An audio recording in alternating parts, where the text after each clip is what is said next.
Kita bersyukur di awal tahun 2022 ini, ya kita semua bisa kembali ke gereja untuk beribadah. Hari-hari ini sering hujan, tapi Tuhan memberikan kita satu keteguhan hati bahwa kita harus beribadah. Selama kita masih bisa mengusahakan, kita harus beribadah. Bapak Ibu, 2 tahun pandemi. 2 tahun kita beribadah secara online. Sebuah pilihan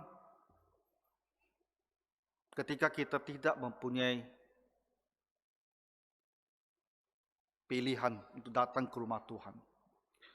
Tapi beribadah online bukanlah cara beribadah yang baik.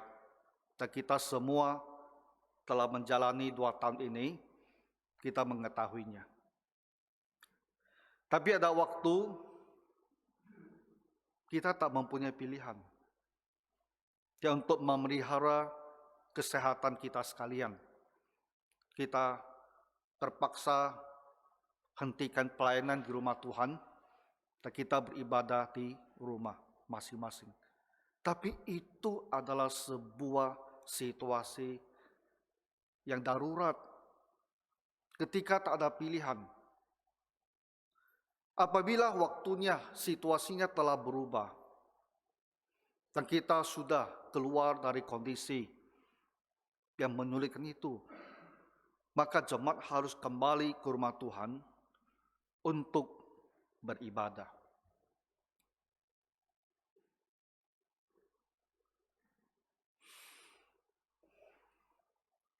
Maret 2020, ketika kita harus hentikan ibadah dan mendorong jemaat untuk go online. Di waktu itu saya sudah berpikir, hari ini kita dorong jemaat beribadah di online. Bagaimana nanti membawa jemaat kembali ke rumah Tuhan? Itu sudah saya khawatirkan itu. Karena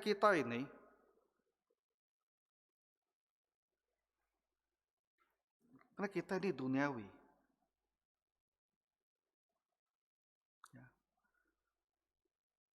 Hari-hari yang biasa saja, kadang-kadang kita tak datang ke rumah Tuhan beribadah. Apalagi ketika kita telah dibiasakan untuk tidak perlu datang ke rumah Tuhan. Kemungkinan besar sekali kita menjadi terbiasa. Dan kita memilih cara yang lebih mudah bagi kita beribadah. Beribadah secara online itu sebetulnya bukan mulai pada saat pandemi. Saya rasa setidaknya sudah 2-30 tahun itu. Terutama di negara-negara Eropa, Amerika. Mereka beribadah melewati televisi. Sehingga dikenal istilah tele-evangelis. Ya, para pendeta-pendeta yang berkhotbahnya di studio, lalu ditayangkan lewat channel mereka ke berbagai belahan dunia. Dan kita tidak pernah mau mendorong jemaat untuk beribadah di rumah dengan menonton televisi, karena itu bukan caranya. Tapi karena corona. Dan di awal-awal corona, dengan informasi yang begitu mengkhawatirkan, maka kita terpaksa harus go online. Tapi 2 tahun telah membuat kita sadar, ya seberapa jauh sesungguhnya bahaya itu.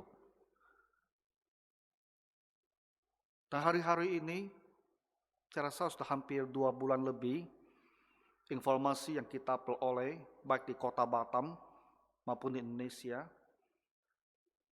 bahkan pengamat yang sangat kritis terhadap pemerintah pun mengaku bahwa kita sudah memasuki endemi. COVID itu telah seperti flu biasa. Dr. Pandu yang dari UI itu, yang kemarin sangat kencang mengkritik, dia sekarang bilang pemerintah sudah berhasil mengendalikan. Kita sudah masuk pada era atau tahap endemi, sudah bukan pandemi. Dan kita berharap setelah Natal ini dan Tahun Baru, ya mungkin 10 hari ke depan atau 2-3 minggu ke depan, situasinya tetap bisa terkendali dan kita mempunyai sebuah pengharapan besar bahwa barangkali COVID ini benar-benar akan berlalu bagi kita di Indonesia. Sejauh ini tak ada berita buruk walaupun kita sudah memasuki tahun baru. Ya, kalau ada hari-hari yang buruk, barangkali sudah ada beritanya. Ya, karena begitu banyak orang sudah bepergian ya jauh sebelum hari Natal. Dan sampai sekarang pun sudah belasan hari. Bapak Ibu, ini hari minggu pertama. Dan minggu pertama khotbahnya itu selalu bertujuan ya untuk membangun kita, memperbaharui kita, menyerahkan diri kita kepada Tuhan, pembaharuan, supaya kita semua mempunyai pembaharuan dan sebuah keyakinan di tahun yang baru ini kita akan disertai oleh Tuhan, kita akan berjalan bersama Tuhan. Tapi untuk tahun ini, saya rasa ada hal yang lebih penting yang harus kita bicarakan, yaitu memanggil jemaat kita untuk kembali beribadah di rumah Tuhan. Hagai adalah nabi yang memanggil jemaat orang Israel untuk kembali beribadah dengan benar melalui pembangunan bait suci, supaya mereka bisa beribadah dengan benar di bait suci. Nah, jadi dari kisah Hagai inilah kita akan melihat apa yang Tuhan katakan. Kemudian kita juga mendengarnya sebagai sebuah panggilan ya untuk kita semua, untuk semua jemaat kita untuk kembali beribadah dengan cara yang benar di rumah Tuhan. Nah, untuk memahami dengan lebih baik panggilan dari Nabi Hagai ini, kita perlu melihat sedikit ya sejarah orang Israel ini dan melihat bagaimana cara mereka beribadah dan apa yang telah terjadi menghambat ibadah mereka yang benar ini. Bapak Ibu, orang Israel, mereka itu beribadah itu di bait suci. Ada dua aspek atau dua hal yang penting. Mereka datang ke bait suci, pertama-tama dengan membawa korban bakaran mereka, jadi ke sebuah mezbah yang terletak di pelataran dari kompleks bait suci itu. Orang Israel beribadah dengan membawa korban persembahan ke mezbah Tuhan. Kemudian di dalam bait suci, mereka akan beribadah kepada Tuhan. Disitulah mereka akan memuji Tuhan, disitulah mereka akan berdoa, dan disitulah mereka akan menerima pengajaran dari firman Tuhan. Dan di situ juga apabila mereka berdosa, akan diadakan ritual atau upacara pembasuhan, upacara pentahiran. Dan hari-hari besar ibadah mereka itu semuanya juga diselenggarakan di Bait Suci. Jadi di Bait Suci itulah mereka beribadah dengan benar kepada Tuhan. Dari utara sampai ke selatan, dari kota Dan sampai ke Betel, sampai ke Beersheba di selatan. Umat Tuhan itu harus mengadakan perjalanan dan mereka datang ke rumah Tuhan untuk beribadah secara teratur. Tentu bukan seperti kita setiap minggu. Ya, tapi pada hari-hari raya dan pada saat-saat yang diperlukan, mereka akan datang ke rumah suci, ke rumah bait Allah untuk beribadah. Dan mereka sudah beribadah untuk waktu yang sangat lama dengan cara demikian. Ketika Musa membawa mereka keluar dari Mesir, tahun 1446 sebelum Masehi. Kira-kira 1500 sebelum Masehi. Di saat itu Tuhan telah memberikan mereka instruksi, perintah, agar dibangun sebuah tempat untuk beribadah. Dan karena tempat beribadah ini harus berpindah-pindah, maka mereka membangun tenda-tenda. Sejumlah tenda mereka gabungkan. Tadi disebut sebagai kemah suci. Jadi kemah suci yang besar itulah mereka beribadah. Dari situlah mereka membawakan korban persembahan. Dan itu mereka lakukan dari generasi ke generasi.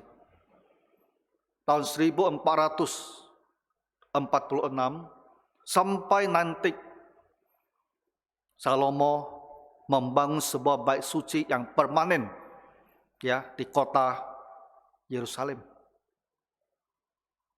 Tahun 966. Permanen, tidak berpindah lagi. Dari situlah umat Israel akan datang ke rumah Tuhan untuk beribadah. Dari kemah suci sampai ke bait suci, itu ada waktu 860 tahun. Waktu yang panjang sekali. Tapi itulah caranya Tuhan mau mereka beribadah. Apakah di tenda, apakah di bangunan permanen, mereka harus datang ke rumah Tuhan untuk beribadah. Karena dosa, ketidaksetiaan, penyembahan berhala, menelantarkan hari Sabat, tidak beribadah pada hari Sabat. Akhirnya tahun 586, bukan saja kerajaan Israel ini dibinasakan, tapi bait suci yang begitu megah dan indah itu pun dibakar habis. Berarti bait suci Salomo ini berdiri 380 tahun. Dan bait suci itu tidak ada lagi. Karena telah dihancurkan. Jadi kalau kita lihat sejarahnya, bangsa Israel ini lebih daripada 1000 tahun, mendekati 1000 tahun. Ya, mereka beribadah baik di kemah suci maupun di bait suci dengan cara yang benar sesuai dengan perintah Tuhan. Setelah bait suci tidak ada, apa yang bisa mereka lakukan dalam beribadah?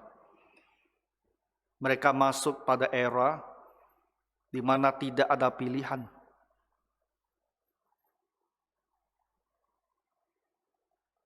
Tak ada bait suci untuk tempat beribadah lagi.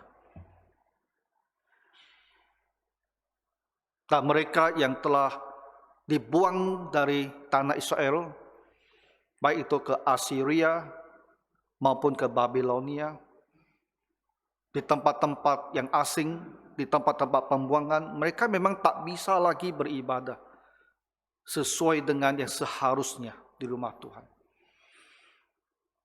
Maka muncullah cara beribadah yang baru, tapi tidak sempurna. Mereka membangun rumah ibadat, istilahnya disebut sinagoge. Sinagog, ya. Hanya sebuah ruangan atau sebuah bangunan biasa, tapi dikhususkan bagi orang-orang Israel supaya di hari Sabat atau hari Sabtu mereka ke situ untuk berdoa, untuk membaca kitab Taurat. Itu saja bisa mereka lakukan dalam ibadah mereka. Korban persembahan tak bisa lagi mereka bawa, tak bisa lagi mereka lakukan. Mereka berdosa tak bisa ada lagi upacara pentahiran, tak ada lagi acara seperti itu. Sejak tahun 586,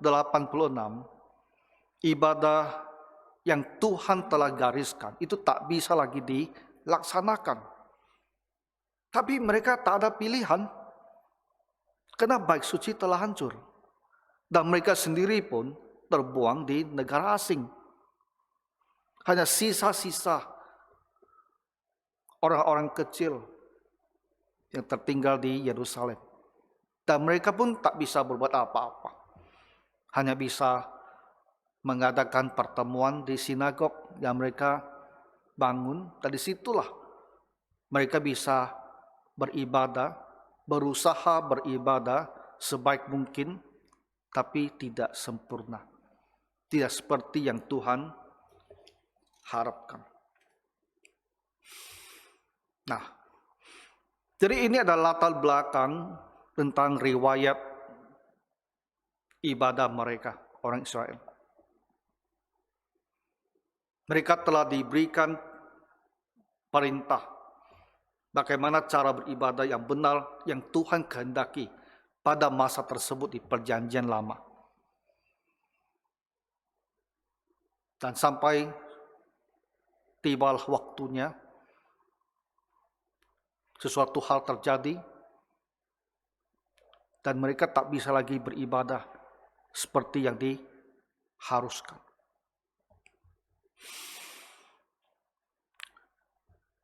Tahun 586, ini angka tahun yang Bapak Ibu harus hafal. 586. Karena itulah tahunnya bait suci dibakar habis. Sesuai dengan nubuat dari Yeremia bahwa bangsa Israel ini akan dibuang selama 70 tahun. Ya. Dan pembuangan pertama itu dimulai seperti tahun 605. Dan grup pertama yang dibawa itu ada Daniel. Ya, timnya Daniel, kelompoknya Daniel. Setelah 70 tahun sesuai dengan janji Tuhan, maka dimulailah upaya untuk membawa orang Israel pulang kembali ke Yerusalem. Dan sesuai dengan nubuat Nabi Yesaya juga, bahwa akan ada satu raja dari Persia yang menggantikan Babilonia, namanya Raja Koresi. Sangat ajaib. Nama Koresi ini disebut oleh Nabi Daniel jauh-jauh hari sebelum manusia ini lahir. Namanya disebut Cyrus, dalam bahasa Indonesia Koresi. Dan ketika Koresi menguasai atau mengalahkan Babilonia, dia memberikan satu perintah, maklumat, supaya orang Israel harus kembali dan membangun kembali bait suci itu. Hal ini dicatat di dalam kitab Esra. Saya bacakan beberapa ayat ini supaya Bapak Ibu bisa mengikutinya. Beginilah perintah Koresh atau Koresi, Raja Persia. Segala kerajaan di bumi telah dikaruniakan kepadaku oleh Tuhan Allah semesta langit. Ia menugaskan aku untuk mendirikan rumah baginya di Yerusalem yang terletak di Yehuda. Siapa di antara kamu termasuk umatnya, Allahnya menyertainya. Biarlah ia berangkat pulang ke Yerusalem yang terletak di Yehuda dan mendirikan rumah Tuhan Allah Israel, yakni Allah yang diam di Yerusalem. Lalu dia berikan perintah tambahan. Dan setiap orang yang tertinggal dimanapun ia datang sebagai pendatang harus disokong oleh penduduk setempat dengan perak dan emas, harta benda dan ternak, di samping persembahan sukarela bagi rumah Allah yang ada di Yerusalem. Jadi perintahnya adalah orang-orang yang lain harus mendukung orang Israel yang pulang dengan materi mereka ya untuk membangun kembali bait suci ini. Pula Raja Koresi menyuruh mengeluarkan perlengkapan rumah Tuhan yang telah diangkut Nebukadnezar dari Yerusalem dan tak ditaruhnya di dalam kuil Allahnya. Kores Raja Persia itu menyuruh mengeluarkan semuanya itu di bawah pengawasan Mitredat, bendahara raja, yang menghitung seluruhnya bagi Sesbazar, pembesar di Yehuda. Dan inilah daftarnya: 30 bokol emas, 1000 bokol perak, 29 pisau, 30 piala emas, pula 410 piala perak, 1000 buah barang-barang lain, barang-barang emas dan perak itu seluruhnya berjumlah 5.400. Semuanya itu dibawa oleh Sesbazar sewaktu orang-orang buangan itu dibawa pulang dari negeri Babel ke Yerusalem. Raja Koresi barangkali dia membaca kitab suci Perjanjian Lama dan menyadari bahwa dia membawa sebuah mandat ya untuk Israel membangun kembali bait suci itu, dan dia perintahkan mereka yang mau boleh pulang dan bangun bait suci itu. Dan dia perintahkan supaya orang-orang yang tinggal di daerah situ juga harus mendukung pembangunan ini. Dan semua perkakas atau perabot yang ada di bait suci yang dulunya diambil oleh Nebukadnezar Raja Babilonia, sekarang dia kembalikan seluruhnya. Supaya nanti setelah bait suci didirikan, perlengkapan perabotnya semua ada.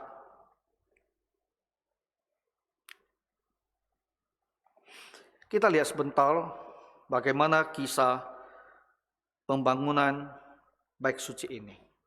Dan itu semuanya dicatat di dalam kitab Esra, ya, pasal yang kedua. Tahun 538. Itulah tahunnya di mana Koresi memberikan mandat ini, suruh mereka pulang dan bangun Yerusalem. 1 tahun kemudian, 537, rombongan yang pertama pulang. Esra pasal 1, saya bacakan sedikit. Ya.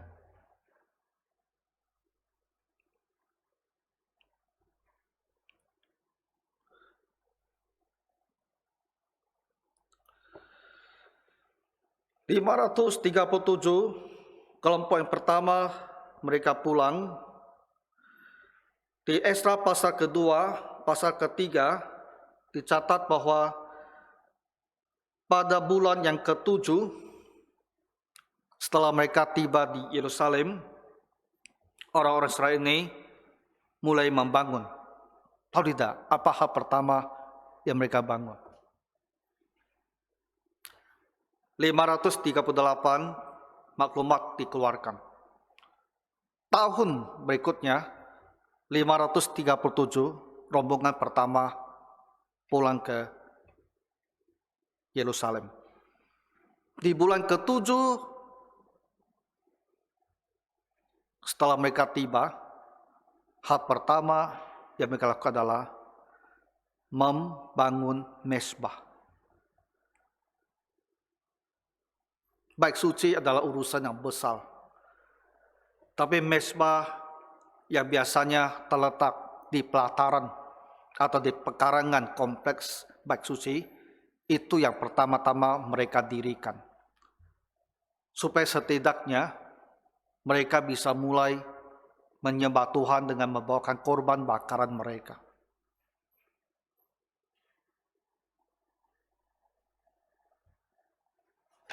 Tahun berikutnya 536. Esa pasal 3 ayat ke-8 menjelaskan demikian. Pada tahun yang kedua sesudah mereka sampai ke rumah Allah di Yerusalem, dalam bulan yang kedua, maka Zerubabel bin Shealtiel dan Yesua bin Yozadat beserta saudara-saudara mereka yang lain, yakni para imam, orang-orang Lewi, dan semua orang pulang ke Yerusalem dari tempat tawanan mereka, memulai pekerjaan itu. Mereka menugaskan orang-orang Lewi yang berumur 20 tahun ke atas untuk mengawasi pekerjaan membangun rumah Tuhan. Nah, tahun 536, tahun yang kedua, bulan yang kedua, mereka mulai meletakkan pondasi, meletakkan dasar bait suci ini. Ya. Mereka mau membangun bait suci. Ada sebuah kerinduan ingin beribadah kembali dengan cara yang benar di dalam bait suci. 70 tahun telah berlalu dalam pembuangan, mereka tak bisa beribadah dengan benar. Bait suci telah dibinasakan. Sekarang mereka benar-benar mau membangun kembali bait suci itu supaya bisa beribadah dengan cara yang Tuhan kehendaki. Jadi penuh dengan semangat, rombongan yang pulang itu meletakkan dasar dari bait suci. Mereka mau bangun. Tapi apa yang terjadi? Mereka bangsa-bangsa asing, ketika Israel itu terangkut dan terbuang, bangsa-bangsa ini telah datang dan tinggal di tanah-tanah yang kosong itu.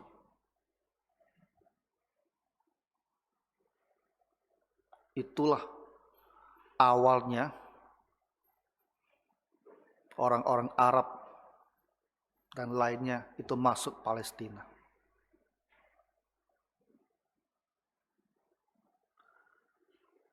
Dan mereka tidak akan membantu orang Israel ini.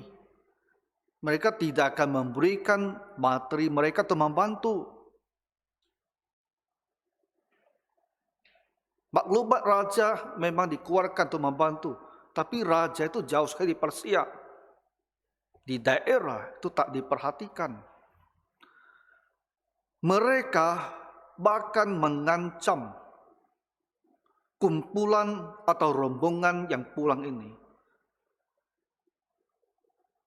supaya mereka jangan berani membangun bait suci itu. Itu yang terjadi.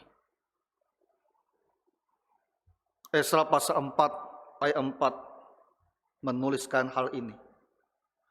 Maka penduduk negeri itu, orang-orang asing yang telah menempati daerah tersebut, disebut penduduk negeri itu, melemahkan semangat orang-orang Yahuda dan membuat mereka takut membangun.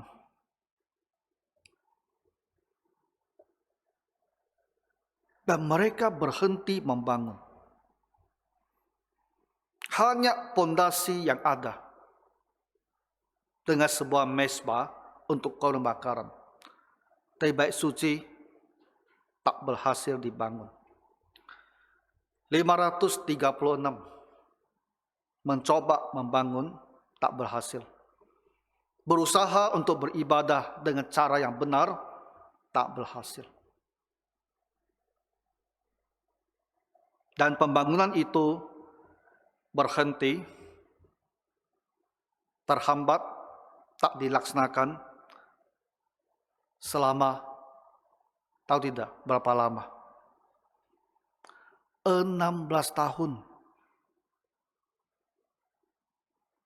Dan inilah latar belakangnya Kenapa Tuhan mengutus Hagai untuk menegur orang Israel ini? Kalian harus membangun bait suci. Harus kembali ke cara beribadah yang benar. Jadi kitab Hagai ini dimulai dan kondisi demikian. Bait suci telah terbengkalai pembangunannya selama 16 tahun. Dan dalam tahun-tahun tersebut, mereka juga tak bisa beribadah dengan benar. Dan karena takut akan ancaman, pelan-pelan semangat untuk membangun itu hilang. Pelan-pelan kerinduan untuk beribadah di rumah Tuhan itu pun hilang. 16 tahun. Dan Tuhan menunggu 16 tahun itu. Kapan mereka mau membangun? Kapan mereka mau beribadah dengan benar? Kapan mereka mau kembali ke rumah Tuhan untuk beribadah? 16 tahun.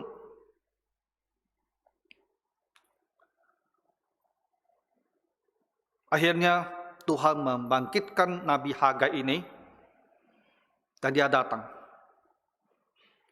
Pada tahun yang kedua zaman Raja Darius, Raja telah berganti di Persia. Koresi sudah berlalu. Sekarang yang memerintah adalah Raja Darius. Jadi katakan pada tahun kedua zaman Raja Darius, itu tahun 520,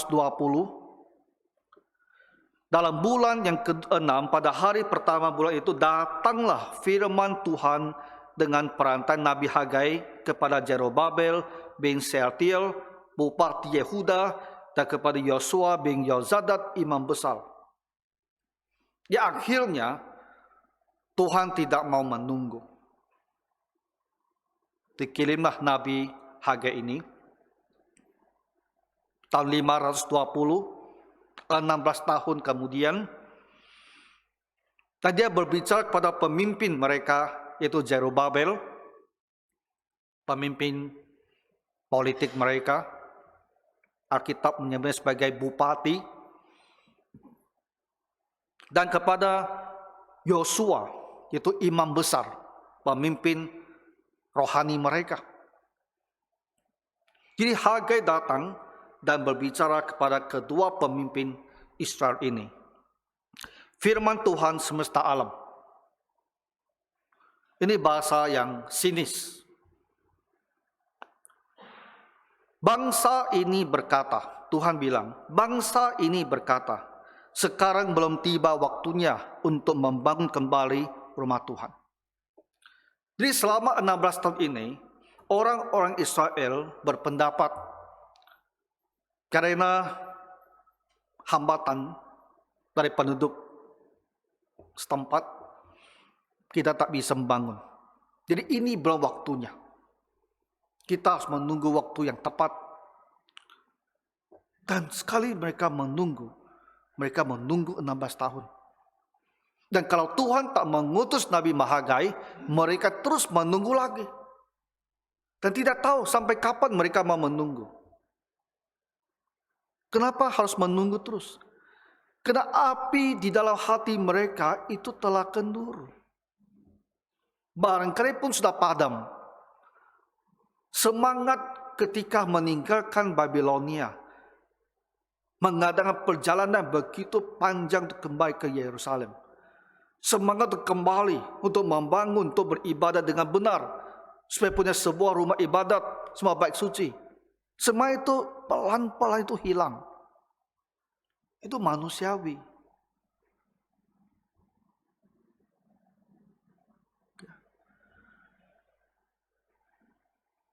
Dan karena ada hambatan dari luar, itu menjadi mula-mula itu memang benar. Lama-lama itu menjadi sebuah alasan. Tidak membangun. Kehilangan semangat untuk membangun bait suci, kehilangan semangat untuk beribadah dengan cara yang Tuhan inginkan. Kehilangan semuanya itu. Jadi Tuhan melalui Nabi Hagai bertanya kepada Zerubabel dan kepada Yosua.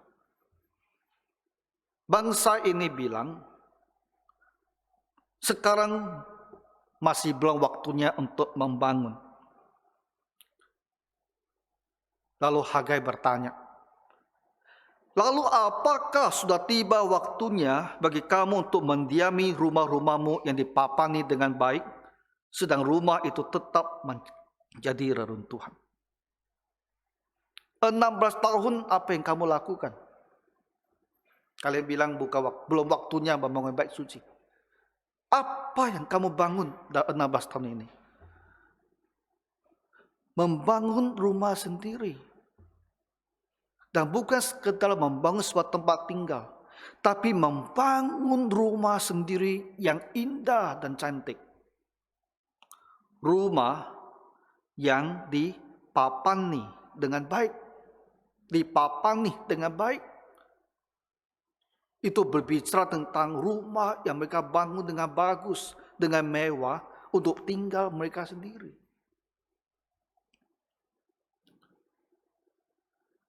Jadi Tuhan pada dasarnya mengatakan, kalian hanya mementingkan diri sendiri. Rumah tinggal, kamu bangun, dan kamu tinggal di rumah yang nyaman.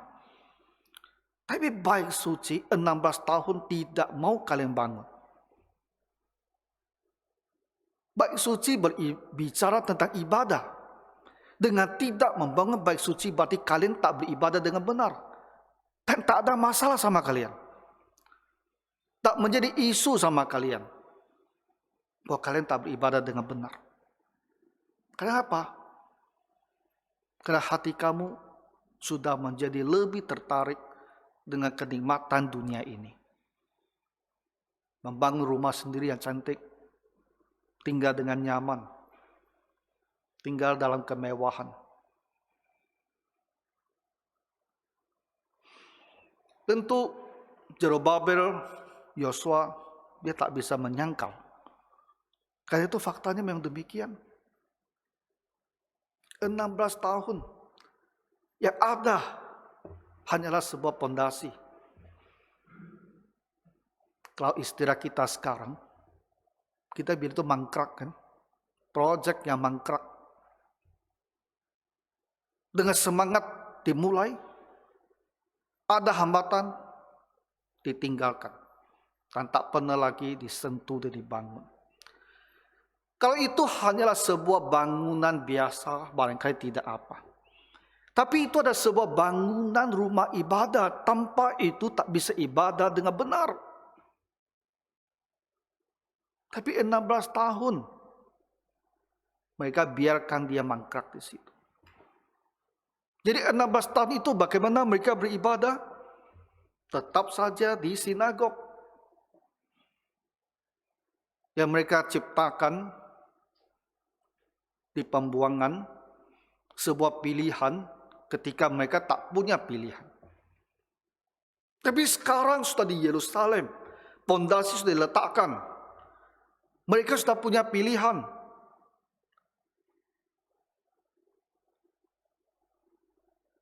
Bukankah Raja Koresi telah berikan perintah itu untuk membangun? Bukankah perlengkapan bait suci telah dikembalikan? Masakan hambatan itu tak diusahakan untuk diatasi? Penduduk setempat yang menghambat itu kan juga adalah bagian daripada jajahan kerajaan Medo-Persia.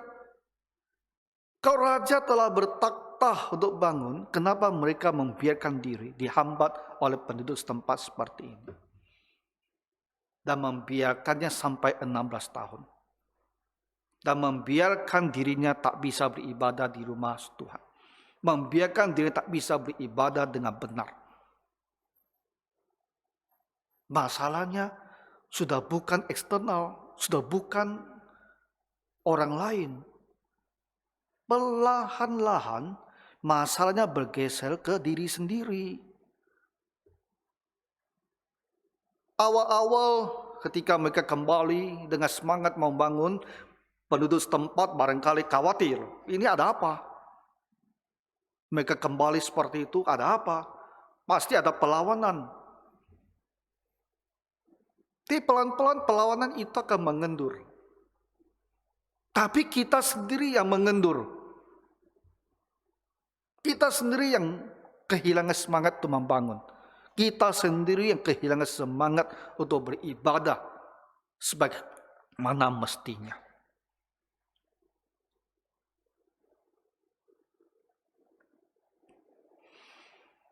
Bapak Ibu,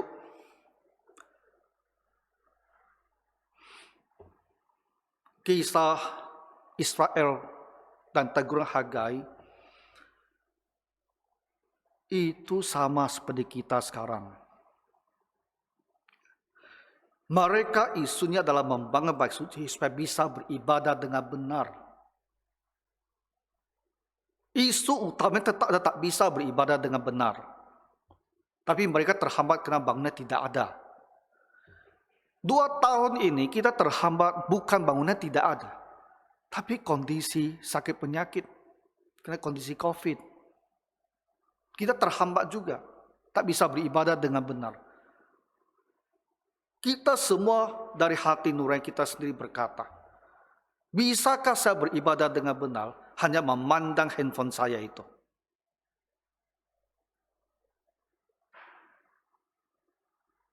Mungkin kita pun tak menyanyi di situ. 50% dari kita pun tak memberikan persembahan.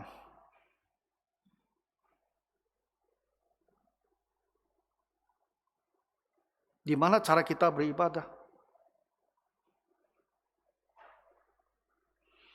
Mungkin kita hanya fokuskan dengan khotbahnya saja. Yang lainnya barangkali ya kita tak begitu perhatikan. Cara kita berpakaian ketika kita beribadah, jangan-jangan bangun tidur langsung kita beribadah. Karena kita pikir tak ada orang lain, hanya saya sendiri.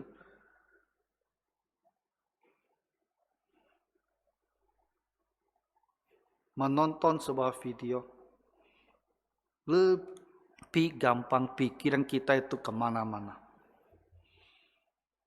Ada waktunya ketika kita tak mempunyai pilihan. Dan itu menjadi pilihan yang terbaik. Mau tidak mau, kita harus online. Dan berusaha ya setertib mungkin, sefokus mungkin untuk beribadah. Dipandu oleh sebuah video. Tetapi ketika suasananya sudah berubah, kita harusnya mempunyai hati yang ingin cepat-cepat kembali ke rumah Tuhan untuk beribadah dengan cara benar. Bukan hanya mata kita beribadah, tapi seluruh tubuh kita hadir dalam ruangan beribadah. Semangat kita harus secepat-cepatnya mau kembali.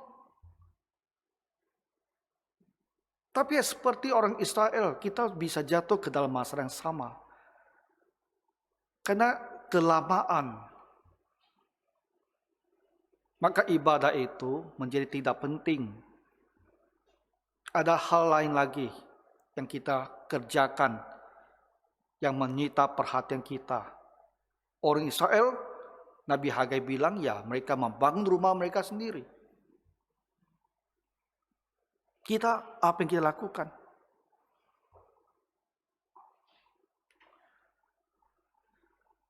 Kita harus atasi hambatan itu. Karena hambatan itu pun sekarang sedang berlalu. Satu hal terakhir Bapak Ibu.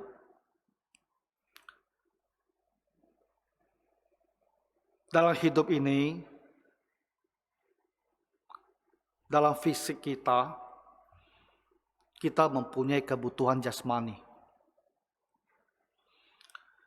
Dan Tuhan melalui Hagai 2 kali minta orang Israel melihat diri mereka sendiri. Lihatlah keadaanmu sendiri. Ya. Ayat kelima, perhatikanlah keadaanmu. Ayat ini lagi berbicara tentang apa? Berbicara tentang kehidupan sehari-hari mereka dalam kaitan dengan kebutuhan mereka, dalam kaitan dengan rezeki mereka. 2 kali Hagai bilang, perhatikan keadaanmu. Ada hal yang tak beres di dalam kehidupan mereka, dalam rezeki mereka. Kita hidup sehari-hari mempunyai kebutuhan. Ada hal yang tak beres dalam persediaan kebutuhan kita. Maka dia uraikan, ya, kamu menabur banyak, tapi membawa pulang hasil sedikit. Banyak berusaha, sedikit hasil.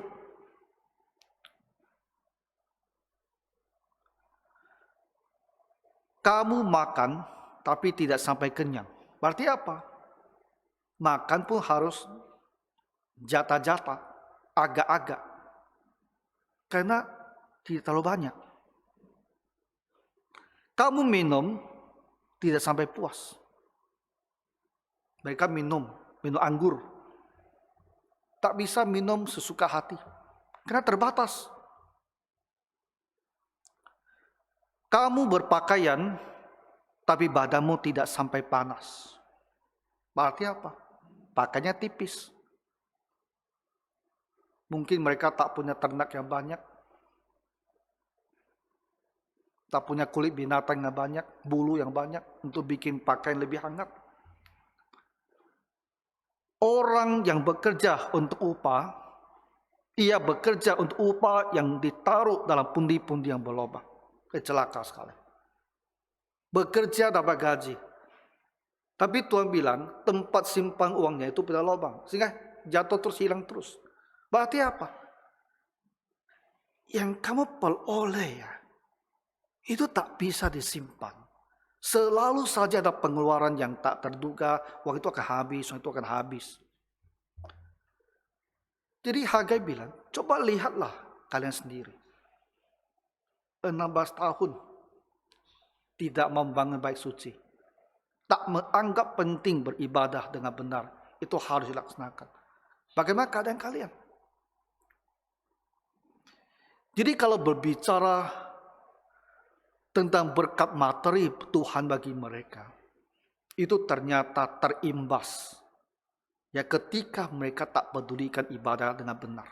Terimbas. Karena mata Tuhan melihat ke dalam hati. Hatinya tak ada untuk Tuhan. Maka Tuhan pun menahan rezekinya. Menahan berkatnya. Tidak memberikan pada mereka.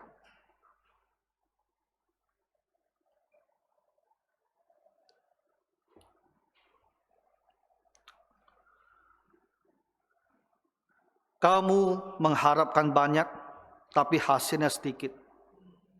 Dan ketika kamu membawanya ke rumah, aku menghembuskannya. Nah, dengan kita tidak mau beribadah kepada Tuhan dengan benar, kita telah membuat Tuhan marah.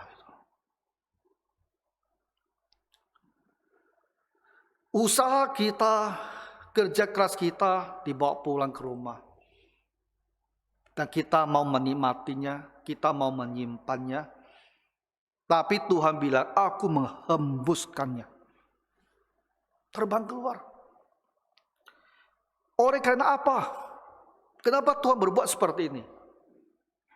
Oleh karena rumahku yang tetap menjadi reruntuhan, sedang kamu masing-masing sibuk dengan urusan rumahmu sendiri.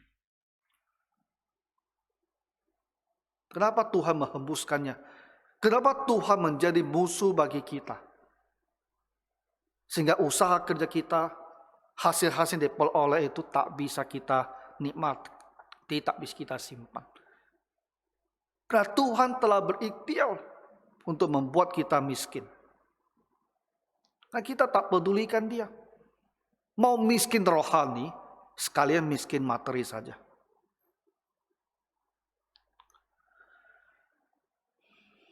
Aku memanggil kekeringan datang ke atas negeri, tanah kering, tak bisa bercocok tanam, ke atas gunung-gunung, ke atas gandum, ke atas anggur, ke atas minyak, ke atas segala ini hasilkan tanah. Kekeringan, tak ada hasil. Ke atas manusia dan hewan, dan ke atas segala hasil usaha. Manusia dan hewan pun kekeringan.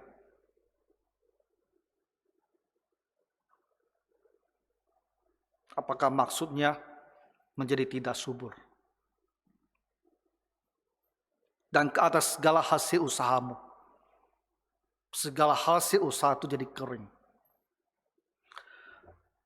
Bapak Ibu, apabila kita membaca ayat seperti ini, harusnya ada rasa takut gitu.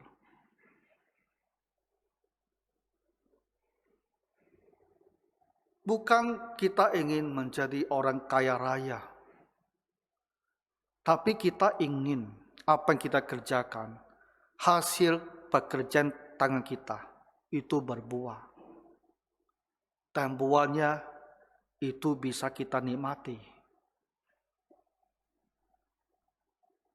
Jangan sampai usaha kita, jeripaya kita, hasilnya masuk, tapi keluar lagi, tak bertahan. Jadi kita merasa aku sudah bekerja keras, aku sudah mengumpulkan banyak. Tapi di mana semuanya itu?